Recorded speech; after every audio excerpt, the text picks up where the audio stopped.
Hey, what's going on? It's your boy JC, and I came here to talk some boxing with the thousands of True School Sports subscribers. Now, I'm here with the untouchable True Yes. School Sports Empire. Role reversal. Proudly represents an interview with True School Sports. And I wanted to ask True School Sports Talk to me. right here, right now. My room's a little dirty, but I wanted to ask True School Sports, what was one of the fights or what was a moment that you realized you fell in love with boxing? That's a hell of a question, Johnny. I would definitely say one of the fights that made me fall in love with boxing was when I was it was two fights actually. The first one was when I was 7. My dad sat me in front of the TV and we watched Bernard Hopkins versus Felix Trinidad. You know, we're Puerto Rican, so anytime Trinidad fought was a big deal, but that was my first introduction to Trinidad. But I'm not gonna lie to you, I was kind of going for Hopkins because at the time I was a big WWE fan, and Bernard Hopkins came out with the mask, and everybody was booing him, and he had the Ray Charles, America the Beautiful. Everybody was booing him, so I thought he was cool. So I was going for Bernard, and then Bernard beat up Trinidad, and I became a Bernard fan. And then the second fight I would say was Pacquiao versus Cotto, because at that time I just moved from South Florida to New Hampshire. And I remember my family that up there, we used to have, there was this lounge where my family used to congregate and they would meet up. And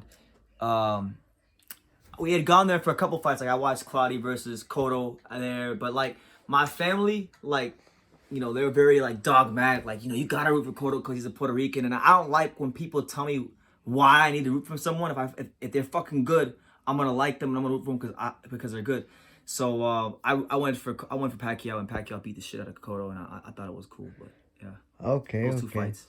And you also told me a long time ago that, boxing is giving you a lot of confidence. Yes. In what sort of way do you feel boxing has given Ooh. you confidence? And what sort of way do you think that you've given people confidence through boxing? Through boxing, these are good questions. So the first part of your question, I would say how is boxing giving me confidence? Yeah. Boxing is giving me confidence because I remember before I boxed, or before I went to the gym, or before any of that stuff. Just remember being in school, man. Like, you know, I'm a lot more self-assured. Boxing made me become a lot more self-assured. You know, when you're in the ring and you're sparring or you're learning how to fight, you have to trust yourself. You have to trust yourself when you're making moves in the ring. You have to trust yourself when things aren't going well, and you have to have that confidence in yourself at all times. So boxing gave me that green light to be confident. You know, because like I'm a short guy. So you know, when you growing up, people will tell you, oh, you short, you ain't shit, you ain't this, that, and the third. So if you know, that can get to you at sometimes. And there were times when I was younger where it kind of did, and it affected me in some ways.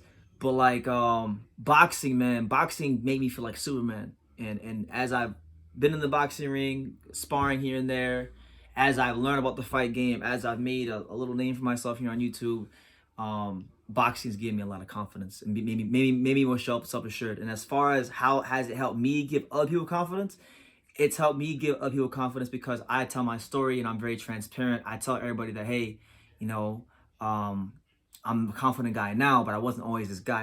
I had to work to become this guy. So sometimes every now and then I have people on my channel who are younger, who are like, I'm 26, but like people who are 19, 18, 15, 14, they come up to me and they say, hey, well, BT, how do you become more confident? And I tell them how I went about it. And I just let everybody know that, hey, you have to work to become who you want to become. And I always tell everybody, like, look, I'm happy with who I am, but I'm still working to become the person I ultimately want to be.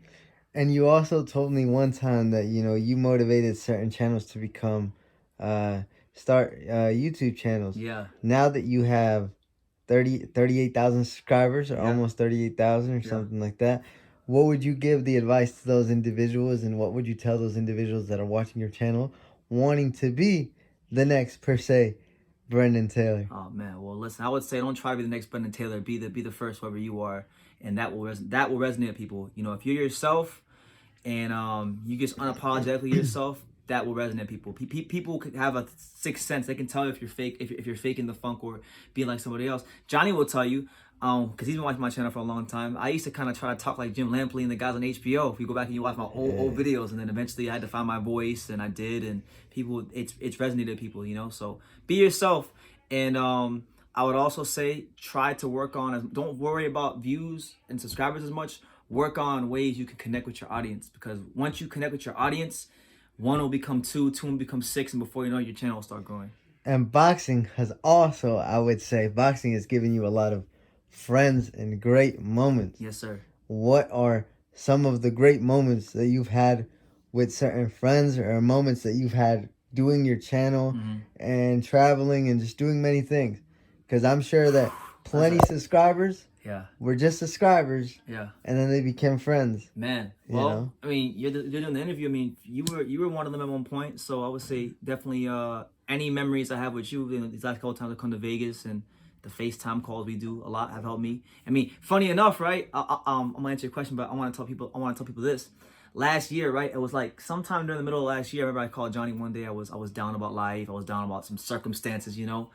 And we were talking about, you know, YouTube and YouTube channels, and I was telling him about like people that I viewed at that particular time as higher than me, right? And he was like, "Well, such and such doesn't love boxing like you do, man. So you can't really most people don't love boxing like you that are on YouTube. So you shouldn't look at yourself as lesser than other people. You should have more confidence." So I remember one day I went for a walk, and then I don't know, it just came to me. I'm like, you know what, man, I want to feel untouchable. You know, I want to feel like I'm the biggest man in the world. I want to feel like a mental giant. So then I just started like I was just staring at the water. There used to be this bridge where I used to live. I used to go stare at the water, and then watch the ducks and the fishes, and I'd pray and stuff and whatnot. So one day I was like, you know, I need a new intro. I need something that's gonna get people's attention, and then that's where I came up with the intro that I've had over the last year and some change. Which is, let me hear the intro. The untouchable True School Sports Empire proudly presents something the boxing game's been missing. Hey, what's going on? It's your boy BT, and I came here to talk some boxing with the thousands of True School Sports subscribers. So, what was your question again? You said memories, right? Memories of people in boxing. Man, there's so many. That could be a whole video within itself. But a couple that come to mind, I would say just this past June, you know, being with Marco Paz, you know, meeting him and seeing his camp and really getting insight into what fighters go through. That was big for me, and learning more about boxing and having a deeper understanding for fighters, and traveling with him was great. Obviously, getting to know Angelo Leo and having him on the lives and getting to know him on a personal level and kind of peeling the layers of him, that's been big. Aside from those guys, who you know, I would say Dominique Francis, man. Shout out to my boy Dominique Francis back home. He's been probably one person that maybe become the untouchable, because I feel like every time Trap talks, he brings that energy to like he's untouchable. So seeing his confidence, it rubs off on you, you know, being around Trap. I would say meeting Josh Taylor after he won the Undisputed title, seeing how cool he was and whatnot, that was great. There's a lot of it, man. Going to the UK, meeting Max McCracken at his gym, that was great. Getting to know the lovely and equally talented Sinisa Estrada over the years. I just saw the other day here in Vegas. That was an exceptional moment. There's been a lot of moments. And True School Sports, necessarily, in my humble opinion, most people would say the face behind True School Sports is Brendan Taylor, which it is. But I want to know, what is something that is different to True School Sports, which would be your father? What kind of role and how important has your father been in reaching the goal and keeping you going in True School Sports? Oh man, that's a hell of a question. So before I answer your question, I have to kind of like start further back so you guys get an understanding of my answer. So like my father, right? First of all, growing up, my dad raised me from like the age of like 2 or 3 by himself. Him and my mom divorced when I was really young. So I know normally most times the mothers get custody, not the fathers. He actually got custody of me. So having that male figure in my life was very important, because it gave me order. It gave me a sense of like someone to look up to. It gave me a sense of direction. He had me in sports young, so it was very big. And then as I got older, when I decided I wanted to cover sports, because I didn't know at first I wanted to cover boxing. I actually covered basketball first. You know, at first my dad wanted me to go to the college route. He wanted me to go to school and stuff, and I didn't think that was the best thing for me. And I made my decisions, and he supported the decision, even though he didn't agree, and it wasn't always the smoothest of sailing. He moved. I remember I was living with him when I was a couple years out of high school. He moved to New Hampshire for a couple years, and those were very important years for me because I lived my own. I had a roommate, but I had my own apartment with my boy Paul Martinez for like 3 years. So it was 3 years of managing myself and really learning on my own. And that was like the first time in my life I didn't have my dad around for an extended period of time. So I really matured a lot in that time. And then when he came back, my channel had built up. I think by the time he moved back to South Florida, I had gotten to like 10,000 subscribers, somewhere around 10,000. And once he got back, it was great because now I had somebody to vent to on a daily basis. I didn't feel alone covering boxing because from like 2016 to like most of 2018, I would feel alone most of the time. And most people don't know that, but I would feel alone. There'd be things about the channel, myself, that would cause me to have breakdowns. But having Pops around has been big for me because he gives me a lot of moral support. He believes in me sometimes when I don't believe my damn self. He helps me see the bigger picture of things. And he even helps me see like things that are going on when I'm going to these gyms that maybe I don't even see. So it's good to have that extra set of eyes. Back to some of the boxing questions right now. I got one more boxing question. I know that you've been in plenty of fights. You've been in fights in Texas. You've been in fights in LA. You've been in fights in Florida. Yeah. And we even went to a fight together in Vegas. The Devin Haney and Linares fights. Yep. Which is and even Boots recently. Which are some fights that you've been able to visit and you've been able to be a part of, and the audience that stick out to you to say, this was a great experience. I really enjoyed being at this fight because of what this fight gave me or what the fight represented and things like that. I would say, so one of the fighters that I've seen fight the most in person is Chocolatito, who also happens to be my favorite fighter. And he might be one of my favorite fighters because of this reason. Like, all 3 of his fights I've gone to have been special moments in his career. From the first one was Cuadras, which was obviously big because he became the first Nicaraguan fighter to win a world title in 4-weight classes, doing what Arguello didn't do against Aaron Pryor. That was big, and that was also the same day I met Sneesa Estrada for the first time, so that's also very significant. Also, the Chocolatito vs. Calya fight, winning the world title again, and then Gallo Estrada too.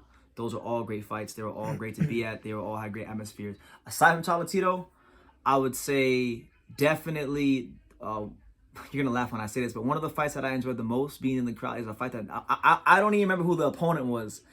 All I can tell you was it was on this undercard, and I really enjoyed it because I thought it was one of the best displays of boxing I've seen in person. It was this year actually. It was on the Maurice Hooker versus Virgil Ortiz undercard. Alex Martin. Yeah. He fought an undefeated Mexican. I don't remember his name, but the undefeated Mexican guy he fought. That fight right there, man, that was a hell of a performance. And Alex Martin, I have an appreciation for that win because I'd seen him fight a couple times in Miami at the Hialeah Casino, and he had some tough losses against Miguel Cruz. So seeing him get that win, he parlayed it into signing of a golden boy, and now his career is back on track. I like things like that. So yeah. What are some things in boxing that you feel that have taught you to mature?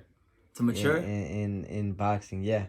That's a good question. I would say, especially this year, really, you can't really think of things in you can't always think of things in an ideal way. You gotta kind of you gotta see things for what they are. You know, you can't be naive. I think if there's one thing this year that's really been stripped from me for the most part is me being naive in boxing, because I was naive for a time. Yeah, like that.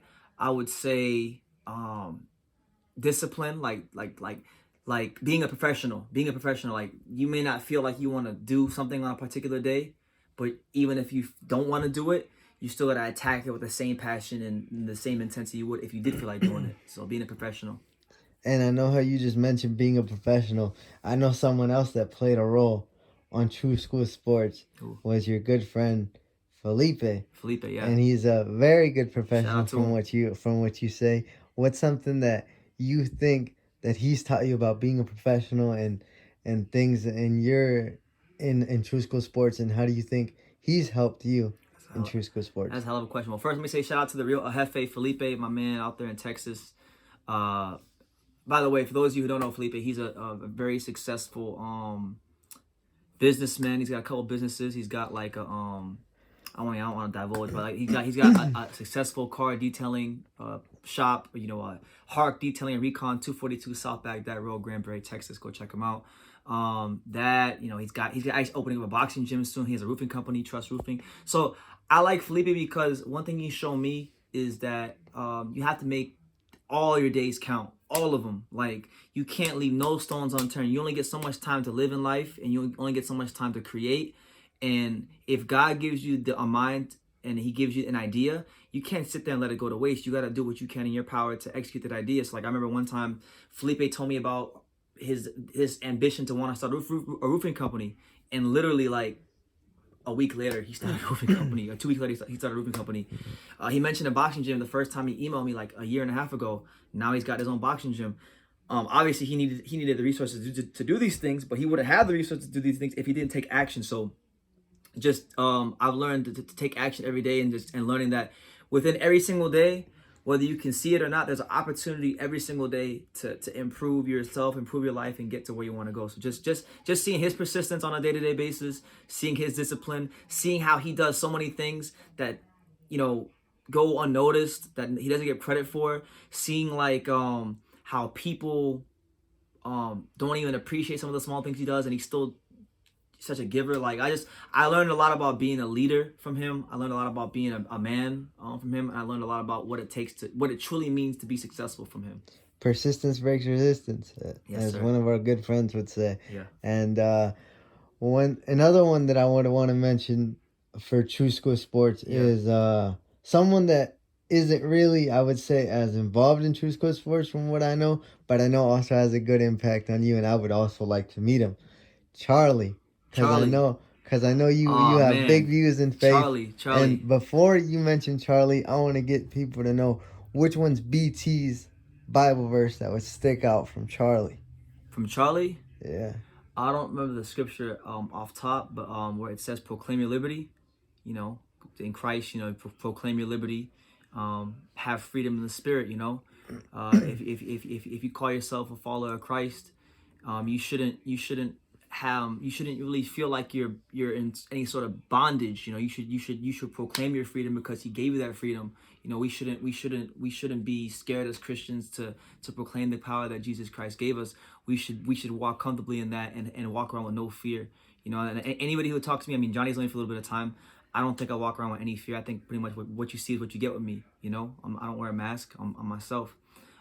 Charlie, man, where do I even start? Like, this is a guy, I love Charlie, and Charlie might resent me for this video because Charlie is a guy that doesn't like getting attention or glory or anything like that. But man, Charlie is somebody that he met me when I was 19 years old, at a very interesting point in my life, where I was really trying to work on my self-esteem as a person, right?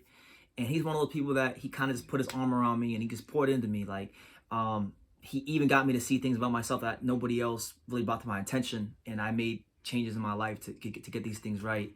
So Charlie's been great because not only have I learned a lot about like life and how to follow the Lord and those things, but I've also learned about like just the fact that you can't beat yourself up. That's one thing I learned from Charlie is you shouldn't really beat yourself up. The good book says there's no condemnation for those in Christ Jesus, and Charlie's really beat that into my head. He's really beat into my head that he's really like he's highlighted things about myself that maybe I didn't see before. Like, because for me, I talk trash sometimes, but like I really don't have much of an ego problem. I think like for the most part, I don't have an ego problem. And like he's tested me a couple times to see if I had an ego, and I passed the test. So, just seeing those things. Okay. And speaking about boxing, right now going into the fights coming up this week. Yeah. Who would you like? Because I know obviously you can make your predictions on Gabe Rosado. Yeah, I like Rosado. And Jaime Munguia, and Benavidez, and all those guys fighting this week. But who does BT root for? Who are some guys like that... What types of fighters or specific names? You want specific names or types of fighters? Types of fighters. Okay. Who does BT want to see succeed in boxing? Man. What are BT's favorite fighters? My favorite fighters? Man, well, it's kind of cliche to say, but I like them B-side guys, man. I like the B-side guys who, you know, are against all odds, who, you know, nobody really said they wasn't gonna be shit. Because I like boxing, man. Boxing, it mirrors life so much, because like the guys who come from the Olympics with the fancy amateur background that all the promoters want to sign, like these guys, I kind of look at them as like the cool kids. When you go to school, there's the cool kids, you know, the guys that get their genetic gifts a little bit earlier than others. They stay 15 years old, but they 6'3" and they got, you know, 5% body fat. You know, I kind of look at them like that. But then like the B-side guys, you know, these are the people like that I look at kind of like myself, because, you know, to get personal, like I was raised with my dad, but like growing up when I was a teenager, right? I used to, Pops was hardly home. He was working 2 jobs. So you know, there were, in some ways I practically raised myself. And, you know, being someone who lives in South Florida, and being someone where, you know, it's not the easiest place to live, even if you have your parents around, to not get into trouble, and to not, like, you know, be a statistic per se. That's like, it's the odds of me not becoming a statistic are very low, you know, to be just being honest. So to be where I'm at in life, and to not really have had any problems with the law, or get caught up with anything crazy, or not getting no girls pregnant, or getting caught up with drugs, like it really is a blessing. And God really has protected me from a lot of things. What was the question? We kind of got sidetracked. What was the question? It was I forgot, bro. You asked me who I like seeing win. Who do you like seeing win? I like seeing the guys. I was saying that to say that, like, I like seeing the guys win that really don't have the odds in their favor. So like that's why I root for a guy like Lionel Thompson. I like the guys like Glenn Johnson. You know, I like them. The Road Warrior. A Road Warrior. Yeah, them guys. If not the B-side guys, anybody from South Florida. So like Dominique Francis, Lawrence Newton, Xander Zayas. As you can see in the logo right there, as I'm zooming in, the True School Sport. The new one. South Florida's very own. And your beach. But yeah, just my South Florida guys and the B-side guys. Those are the guys I like. The A-side guys, you know, obviously there's A-side guys I like, because, you know, they're talented fighters. But some A-side guys, it's like, it's almost impossible to like them, because you just know so much about them, and you know that, like, they got the odds so stacked in their favor. You don't, like, why do you root for them? Yeah. Okay. And then BT. Yeah. I got another question. We tend to argue about the pound for pound list a lot. Yes, sir. What are some of your pound for pound fighters? Not necessarily in order, but just some fighters that you would think on the top of your head that you would put on your list. And if I would say my top 5 list, obviously mine would get some heat, but I would say Terrence Crawford. This is no order, right? No, this one for me is in my order right here, Okay. my top 5, because I know mine is Terrence Crawford. Yeah. Alexander Usyk. Yeah. And I know people are expecting Canelo, but he ain't coming yet. I got Josh Taylor. That's another video. You gotta explain that one in another video. And then I got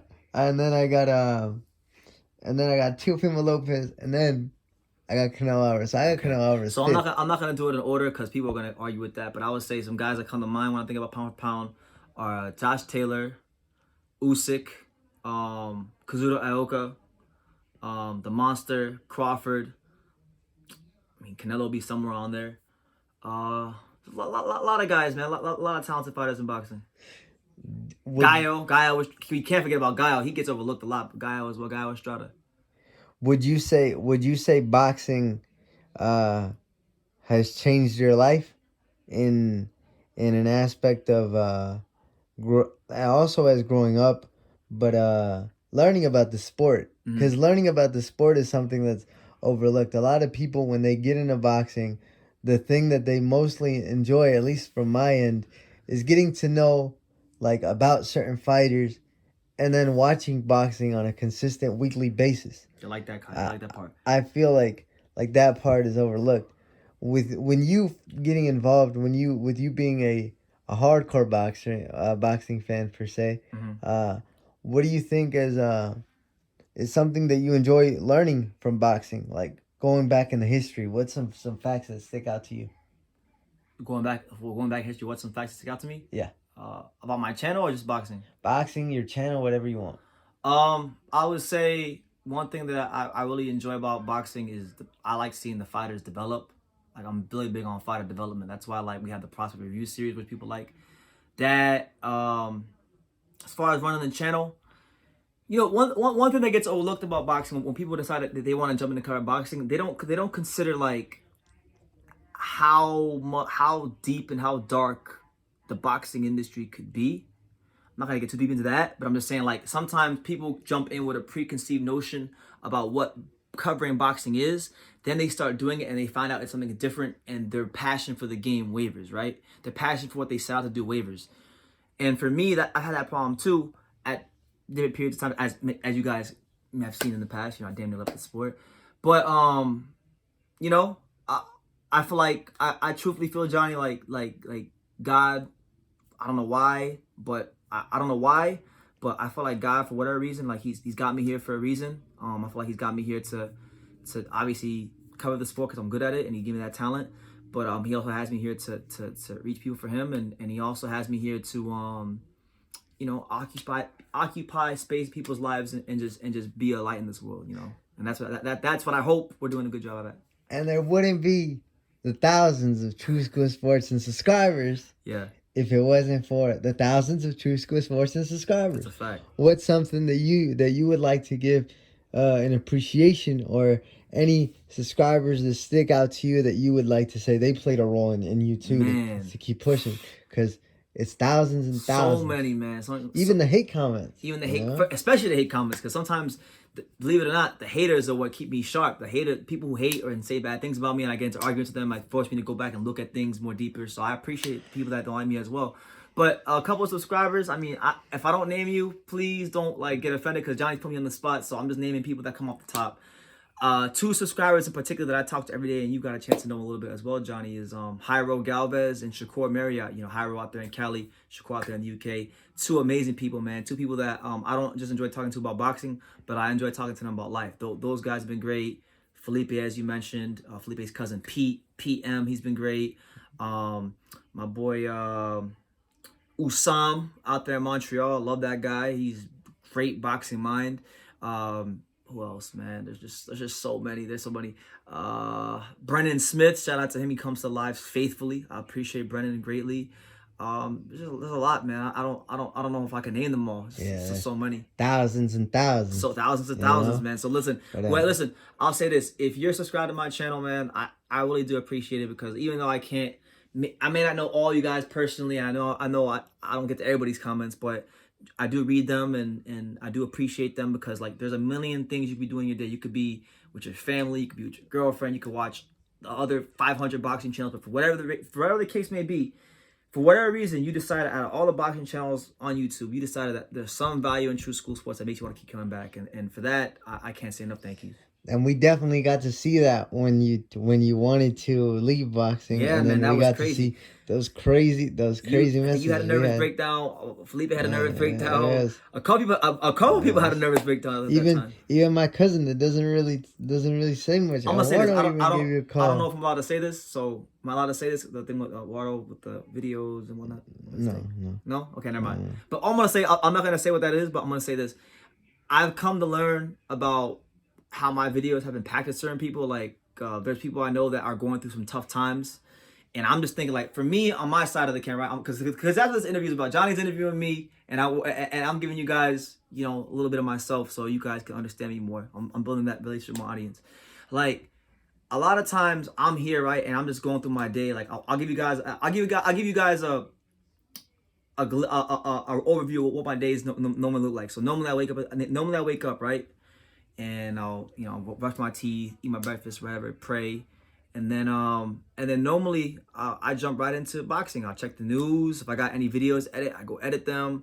I try to figure out when the next live is, and pretty much from the time I wake up to the time I go to sleep, my mind is overwhelmed with boxing. People call me in boxing. I'm calling people back in boxing. Like boxing is somehow, a lot of things, So like, boxing occupies a lot of space in boxing. Like, what was the question? I'm not. There was a question for that. We're gonna keep this uncut, but there was a question. It was a good question. I said but never mind. I just go into the next question. I don't even know what the hell the question was. We'll go back and we might answer it later on. you know, we're gonna have this uncut Uncut. and Give you it to know, you raw rugged. so you know, you're gonna take it at face value. Take how you take it, man. We don't, You know, go ahead. and I know that. Fuck. Now I don't have a question, but I do have some questions. Considering one of you're a YouTube channel yourself. Yeah. What are some other YouTube channels that, if Oh you man. have some spare time? Because I know That I watch. some channels that I would say for me is obviously I watch yours, Yeah. and some people that go on your channels. Yeah. I like H Money, Mr. Hey, shout out DAZN, to H you Money, good know, guy, good guy. and then and then obviously I watch T Street. I told you how much I like T Street. One of my OG. favorite. One Much of my respect to T favorite. Street. You know, but which ones are some that you would say that you Man. would like to check up on here and there? Man, here and there. So Yeah. look, I'm so busy. Mighty Max too, man. Mighty Max. I'm so busy making my own content, man. It's hard to always like check people's stuff, and then like sometimes I'm in my own world. But two channels that I've really been enjoying recently, and I mean, there's other channels I like too, but I really want to shed a light on these two channels because I really feel like these two guys, they don't have like the most subscribers, but they're two people that I feel like every time they put a video out, they give like insane value. And I want more people to check these guys out. I want more people to blow their shit up. I want more people to give these guys their views. And those two channels are ITR Boxing and YSM Sports Media. Those are the two channels that right now, over the last month or two, I've really been enjoying a lot. I'll start with YSM. I like YSM Sports Media because I feel like Jamil Parker, shout out to Jamil out there in Philly. I feel like he does a great job of making me feel like I'm in Philadelphia. Like, I never been to Philadelphia. I have ambitions to go, but I've never been to Philadelphia. I think I know who he is. But I got him on Jamil Facebook. makes me feel like I'm in. I feel like I'm there with Jaron Anders. I feel like I damn near know Boosie Anders because he's interviewing them so damn much. I feel like I'm right there with Greg Hackett talking to him. I feel like I know these prospects personally, even if I'm not there. So he does a great job of giving us a great insight into what's going on in the Philadelphia boxing scene. So I like that a lot from Jamil, and he asks good questions. ITR Boxing is great because ITR Boxing, there's no limit to anything he'll talk about, and he always talks about things from a different point of view that maybe you didn't consider. And he's always getting guests on his show. So I like Lukey. I mean, I don't know Lukey in real life. I don't know if that's even his real name, but he called himself Lukey. I don't even know him in real life. I believe he's in Vegas. I'm not too sure. I don't even know him in real life. Never talked to him. Never interact with him at all. But I'm a huge fan of his work. Huge fan. Okay. And if you could make a collab with any of those guys, you would definitely be open to it, right? Oh, absolutely. It's funny you say that. Like, I always have all these things in my head, like things I want to do, but like I said, boxing moves so quickly. You get caught with your own stuff, so you don't even get a chance to do that. But I would definitely be open to collabing with those guys, for sure. And being able to see how you would say he gives you a different point of view. Yeah. I know that a lot of fighters and a lot of people might come up to you and might tell you, you can't say nothing because you ain't never been in the ring. But that's funny. What a lot of people don't know is BT's actually been in the ring. Actually, has sparred a few people, and a few pros, yeah. I believe that in boxing, certain fighters don't know how to train other fighters. That's why I believe some trainers that have never sparred or even like boxed have actually become one of the best trainers in boxing. Yeah, like Ben, yeah. Like different plenty coaches, in boxing, like Costamado, never boxed or anything like that. Plenty different coaches. How do you think with you being able to see boxing in a different light, from being someone that covers it, how do you think your vision in boxing in the ring can help other people that are actually going in the ring from what you see from the outside of the ring? I think it's a good question. Because you've even told me, like, for Luis Melendez, you said that you've helped him out a little bit. You've given him some advice. So. Like last year, Luis Melendez had a fight in Miami, a local fight. This is before he fought Thomas Matisse, and I know a lot of people thought Matisse beat him, but I thought, he was in the fight and it was competitive, and I haven't scored it yet, but I didn't think he looked out of place. But I gotta go back and score it myself. Luis asked me after a fight how'd he look, and he actually asked me I was surprised he asked me for tips, and I just told him, hey, I think with your kind of speed, you shouldn't be throwing your shots at the same speed all the time, because if you can vary your speed, your punches will actually look faster, and you have a better chance to hurt somebody. So apparently he went to the gym for about 7 to 8 months, 9 months, and this is all he worked on, and I guess it helped him when this fight against Matisse, so I felt good when it happened. But I think, to go to your question directly, I think the way I help people is, like, for me, yeah, I never fought professionally or competed as an amateur, but I've sparred enough rounds to know what it's like to be in the ring. And what I've done is I've removed myself from the ring, and then I've looked at it from a fan standpoint.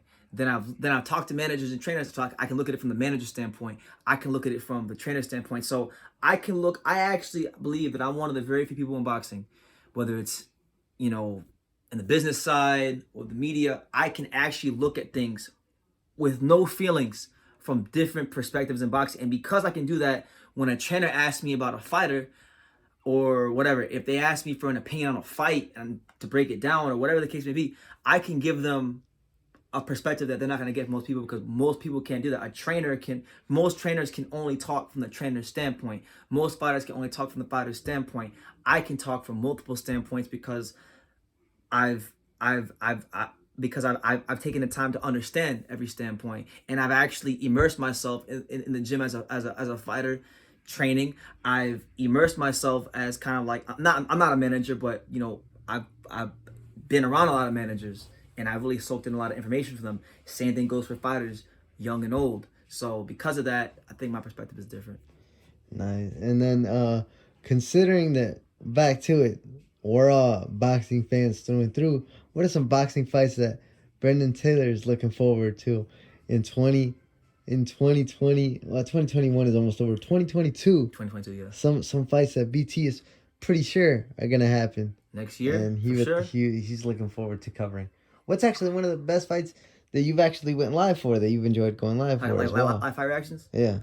The one I really enjoyed was last year. I mean, it was my highest viewed one of all time, but I also enjoyed it, which was a Teofimo Lopez versus Lomachenko, because back in 2019, I was really banging the jump at Teofimo Lopez before he was even a top 10 ranked fighter, and a lot of people thought I was crazy. So when to see him actually do that and beat Lomachenko and knock him off, that was an amazing fight, and it was an amazing live.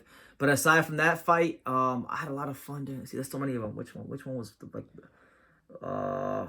Anthony Joshua Ruiz? That was a good one. That was actually one of the first lives that I've actually fully watched. Anthony Joshua, the first Anthony Joshua Ruiz fight. That one, one where you took your shirt off. The one I took my shirt off, I was going nuts. Yeah, me and Pops. I remember. Yeah, that one was fun. Oh, another one that was fun, but it was fun for the wrong reasons. Like, it was fun to watch now, but it wasn't fun when it happened.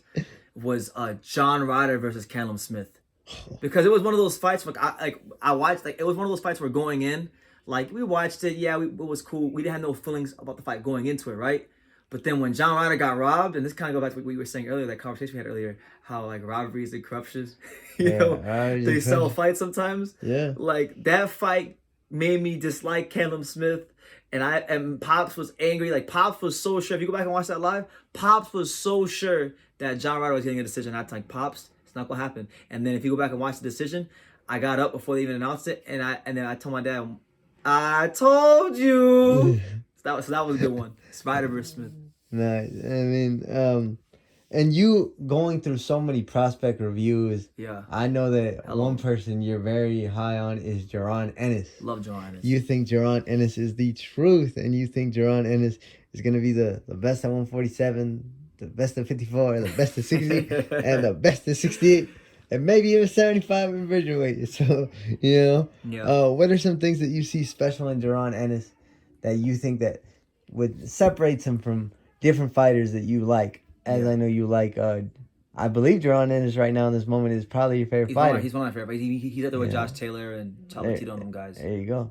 Yeah, no, I see, look, in boxing you have guys that are either really athletic, but they might lack a little bit in the fundamental department. Sometimes guys are very fundamentally sound, what they might lack. They might not be elite athletes. This guy, to me, when you talk about elite athlete and elite boxer, I mean, you take them both, you get Jaron Anders. If Roy Jones was it sounds funny to say because Roy Jones is who he is, but like, if Roy Jones was fundamentally sound and he had those fundamentals like Jaron Anders had, I mean, he'd be Jaron Anders. Yeah. And if Jaron Anders didn't have the fundamentals, I feel like he would just be Roy Jones. What separates him is that quality, the blend of athleticism, fundamentals, boxing IQ, confidence, self-belief, punching power. He's not a guy that just like goes in there and throws clubbing shots. Like if you saw in the Delorme fight, he had Delorme hurt. He dropped him the first time, and the second time, he got caught with shot he probably should have got caught with. But what I liked about him was he took his time in breaking him down. Sometimes you see fighters, whether they be young fighters or old fighters, they get a knockdown, and then when they go for the knockout, we actually seen like Wilder in the past and some of his like against Fury in the first fight. You know, he rushed his shots. Boots, no, he's breaking you down to the body. He's coming up to the head. He's stepping around you. Any avenue he can find to hit you, he's gonna find it. And I like his demeanor. I feel like he's got good structure around him, like with his father. I feel like his father's a really strong guy, no bullshit kind of guy. I don't think he's gonna be someone like a Broner or like, you know, one of these guys that had all this talent and threw it away. I feel like, and I think he's way more talented than Broner too, to be honest. I feel like he's someone that is the perfect storm. You know, someone who has the talent, the discipline. He loves the sport. He's got the right like structure around him. I just think he's gonna. I think he's boxing's perfect storm. Boxing's perfect storm. You hear it from the man right here, True School Sports. But I got one more question for you. Go ahead, champ, which is going back on past fights. Yeah. Someone that I know you're very high on. And you tell me all the time, you said, they not beating Riddick Bowe. Riddick Bowe, yeah, Riddick Bowe. Shout out to my guy, Riddick Bowe. What about him? What are some qualities that stick out to you from Riddick Bowe? Oh, man. Well, discipline aside, because that's where in my opinion, that's probably the only thing he didn't have was discipline. Riddick, Big Daddy Bowe. If he would have had discipline, I mean, forget Joe Louis, forget Ali, forget anybody, he probably would have went down as the best heavyweight of all time. Because look, they say he was undisciplined, right? But how many undisciplined fighters you know could be undisputed and have their own video game and be one of the biggest stars in boxing to the level he was? You know, qualities that stand out about Riddick Bowe.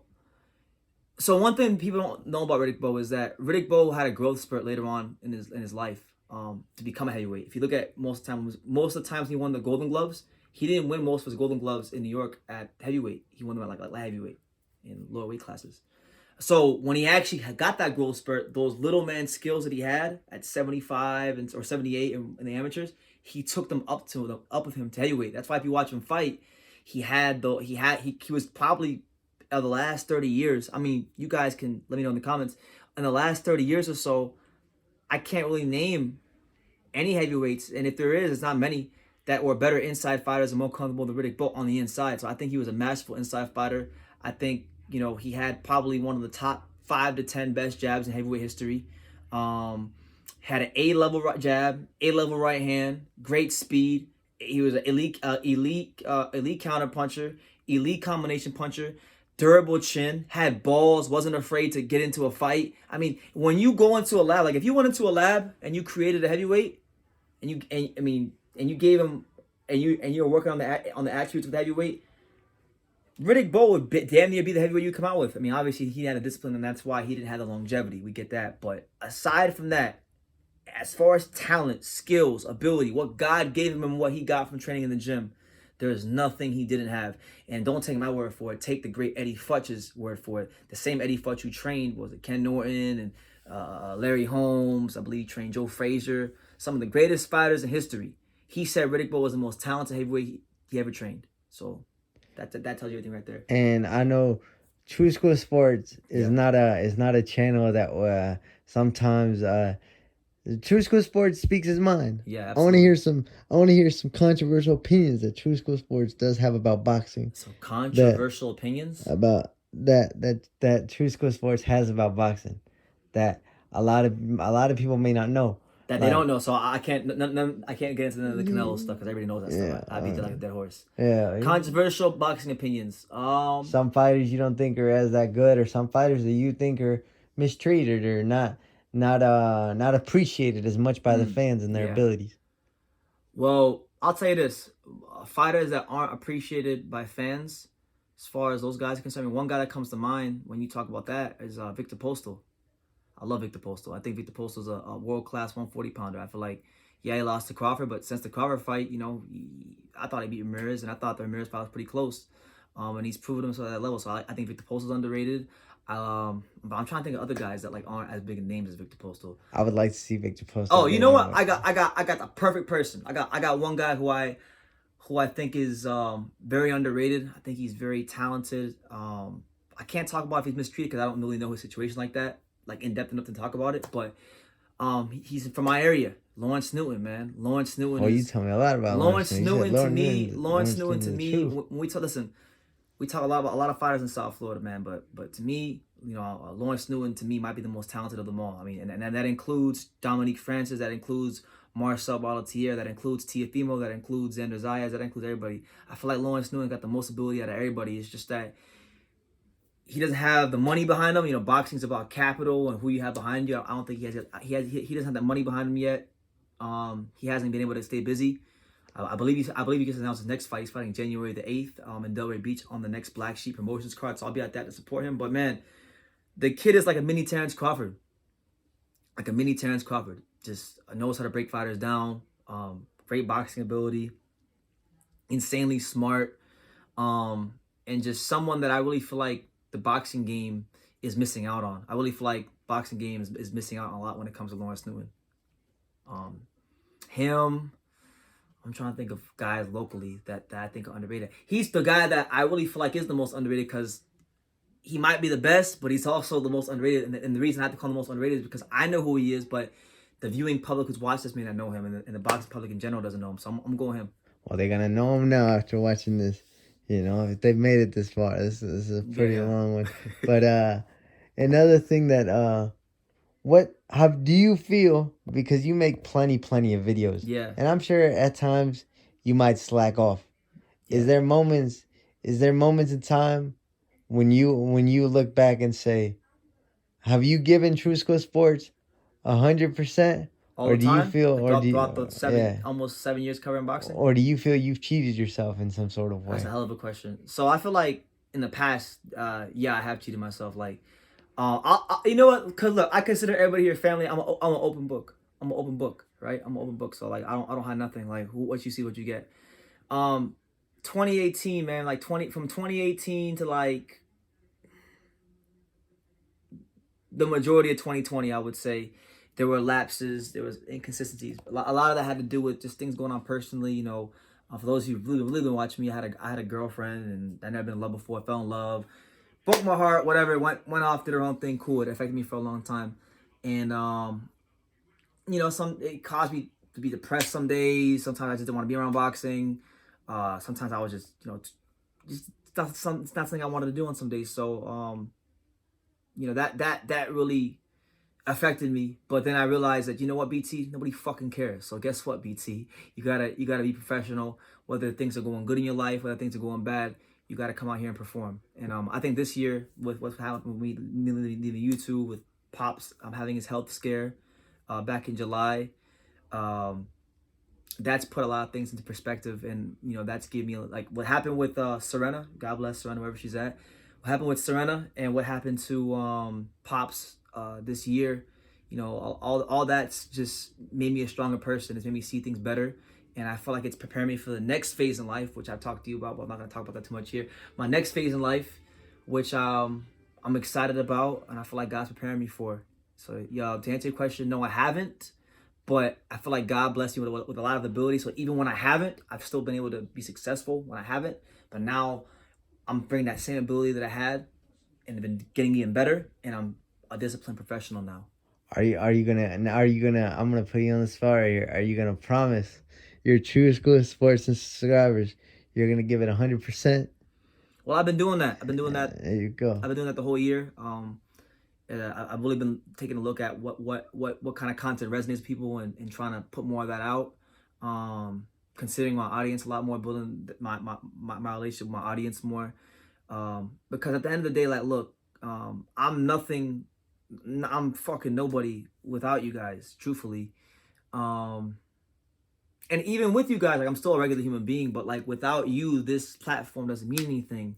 And I want people, when they come here, I want them to feel like they're in the home of boxing. I don't want this to be like other YouTube channels. I don't want to be like the LDBC. I want, whether you agree with my opinion or disagree with my opinion, I want there to be something for everybody. And I feel like this year I've taken some big steps towards that, and I'm gonna continue pushing the boundaries, because I feel like there's still more we gotta do. I feel like one thing that you mentioned, which also was something with Pop's health issue. One thing that I would tell you is we would view boxing at that it was the be all end all, and I feel like more so when we got older. Now we realize more as individuals that boxing is very very important to us. Yeah.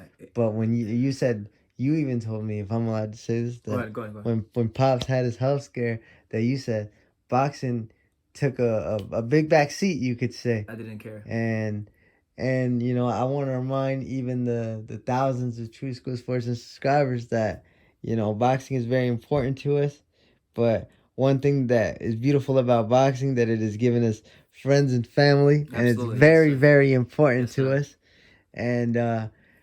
And just to remind you guys to be there for your families as well. Enjoy True School Sports, because True School Sports is a family for all of us. Yeah. But also to remember, don't neglect the ones you love, because Don't make boxing like, and this goes for everybody. Don't make boxing an idol in your life. Don't put it before God or your family. Don't make my channel. I mean, obviously, I'm happy you guys are here and I'm happy you guys are watching the content. But obviously, keep your family first and put them as your priority. All right, and most importantly, gotta put God first. God first, yeah. And like I was saying before I end this, I just wanted to say, what are some fights that you are looking forward to? Because that's one thing you never got to answer. So fights I'm looking forward to in 2022. Yeah. Yeah. Well, I'm looking forward to January the 8th. Dominique Francis and Lawrence Newman are back in action on the Black Sheep Promotions card. So it's gonna be good to see two of my favorite South Florida fighters back in action on the same card. So good for them. I'm looking forward to, hopefully, God willing, the stars align, Demetrius Andre getting a big fight in 2022, which I don't have the best of hopes for, but that I'm looking forward to Angelo Leo, potentially moving up to 126 and becoming a 2-division champion. I'm looking forward to that. I'm looking forward to Josh Taylor fighting Jack Catterall. And as you joke around and say, becoming the real undisputed champion. I don't joke around. I mean what I say, and I say what I mean. But Josh said taking care of that and maybe going to the 2nd division and fighting Crawford if Crawford can get past Porter. Seeing the continued development of Jaron Anders, maybe Jaron Anders can get a fight next year against a name welterweight like a Ugas or a Keith Thurman or something like that. That'd be something to look out for. Tyson Fury against anybody really like him. Hey, I'm gonna campaign for her because, man, look, I've been banging the drum for this woman for a long time. I really respect her as a person, and I think she's a great person. So listen, man, Sinisa Estrada, man, look, I want to see her get these unification fights. So Yesenia Gomez, Costa Vale, Estuco Tada, anybody who's got a belt from 105 to 108, stop ducking Sinisa Estrada, because look, I feel like she's got a lot to give to the sport of boxing, and I feel like I felt like 2014 she was destined for greatness, and you guys are attempting to rob her of her greatness by not getting in the ring to try to unify with her. So make that shit happen. Straight up, make that shit happen. And before I finally let you go, what are some cool memories and cool things you have with the person giving you this interview? With you. Which is me. Yeah. Which are some good memories you have with me, and what is maybe something that I've taught you? Maybe I haven't taught you anything, but what are some cool things that maybe I've taught you, or good memories that we've had together? Because good memories. We playing FIFA. Well, yeah, FIFA. Del Taco, man. Del Taco. We just had some Del Taco, so that's always been good. But I would say definitely probably one of my favorite memories was when we went to Mount Charleston with Angelo. Oh, Mount Charleston. I like that. It felt like a Rocky movie. Nice. I like that.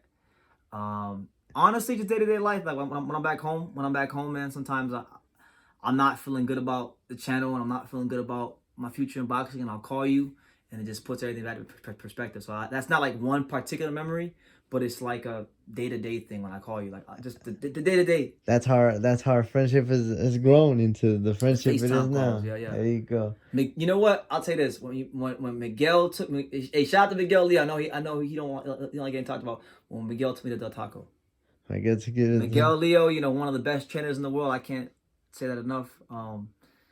Meeting Miguel, you introduced me to Miguel Leo. That's one of my favorite memories. Nice, and well, I mean, that's all I pretty much have because this phone's about to die pretty much. And I just wanted to say, shout, and I wanted you to end this interview as giving your intro right here, man. Oh, my intro. Yeah. Your intro, your outro, whatever. Oh, so outro and intro, both Outro. outro. So yeah, you know, make sure you guys take the time to hit the like button, subscribe, and like I was saying, Every single one of these videos. You can love me or you can hate me. but I'm But I'm just a just a kid kid from from Dania. Dania. So until next time, take care, guys.